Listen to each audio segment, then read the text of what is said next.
Bonjour et bienvenue dans cette vidéo où je vais t'apprendre comment être le premier sur toutes les bonnes affaires. Alors je vais te donner mes astuces que j'ai un peu acquises de mon expérience et aussi de mes erreurs, mais l'important c'est de retenir la leçon. Alors, astuce numéro 1, c'est très important. En fait, il faut que tu définisses ton projet immobilier en amont de tes visites. C'est pas au moment de la visite et après la visite que tu vas réfléchir, est-ce que l'appartement il est bon, est-ce qu'il me correspond, est-ce que la rentabilité sera bonne, etc. Non, tout ça, ça se passe avant. C'est en amont que tu fais tous tes calculs, que tu définis tous tes critères. En fait, tu fais ta stratégie avant et l'appartement que tu vas visiter, limite, ce sera la cerise sur le gâteau. Tu fais ta stratégie et l'appartement va correspondre à ta stratégie. C'est pas l'appartement qui décide de ta stratégie.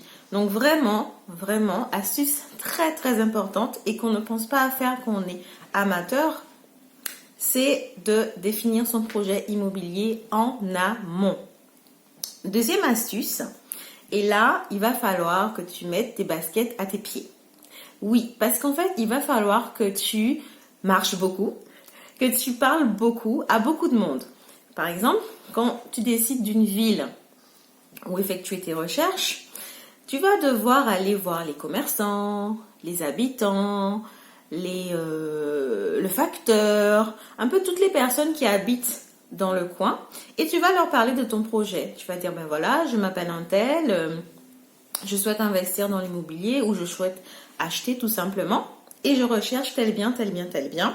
Est-ce que vous connaissez quelqu'un qui vend un bien ou qui a l'intention de vendre un bien dans votre quartier parce que je suis intéressée, parce que je suis à la recherche? Alors soit oui, ces personnes-là ont tout de suite des contacts à vous donner, ont des infos à vous donner, soit non. Mais ce qu'il faut faire à ce moment-là, c'est leur donner ta carte de visite. Alors oui, tu vas te faire une carte de visite avec écrit, ton nom, ton adresse, ton numéro, peut-être pas ton adresse, mais ton nom, ton numéro, et que tu cherches un bien à acheter dans ce secteur-là. Et alors ça, c'est l'astuce imparable de chez Imparable. Tu mets que tu offres 100 € à toute personne qui te recommande et pour laquelle la transaction se fait. Donc du coup, si tu as une bonne info, si la personne a une bonne info à te donner et que ça aboutit à une transaction, ça aboutit à un achat, ben tu vas lui donner 100 € pour t'avoir un peu recommandé, pour t'avoir donné cette info. Donc en fait, il n'y a pas que les professionnels entre guillemets qui utilisent ça. Tu peux totalement, c'est une commission. Les personnes t'ont permis de trouver un bien qui va te générer du cash flow positif tous les mois, qui va t'enrichir. Donc 100 €, franchement, c'est rien. Donc voilà, c'était ma deuxième astuce. Ensuite, alors tu vas me dire, oui, c'est bien beau, je prépare mon projet en amont, donc je sais exactement ce que je veux, donc quel appartement je veux, ok. Donc quand je le visite, je sais tout de suite que l'appartement, c'est le bon. Donc, je suis le premier. Ok.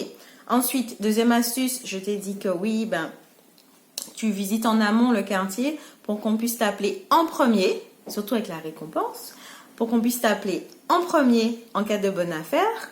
Mais voilà, si tu as trouvé le bon appartement, la bonne affaire, et que malgré ton offre d'achat, un autre acheteur fait une meilleure offre et du coup l'appartement te passe sous le nez. Qu'est-ce que tu fais? Ne t'inquiète pas. Il faut savoir que très souvent des offres sont rejetées. Des acheteurs, des fois, ils font demi-tour, ils n'achètent plus l'appartement.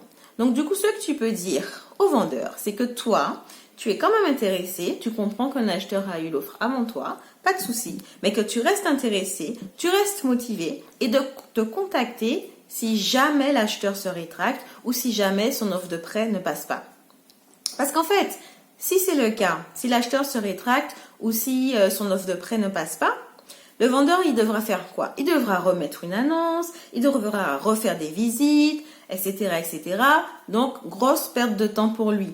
Tandis que si tu lui as dit non, mais que moi je reste motivée, même si tu as continué à faire tes recherches par ailleurs, hein, mais tu lui dis non, je reste motivée, etc., appelez-moi tout de suite, eh ben, il va penser à toi, il va t'appeler, et du coup, tu seras le premier sur cette affaire, sur cette nouvelle affaire, entre guillemets. Voilà, donc c'était mes 3 astuces pour être le premier sur toutes les bonnes affaires.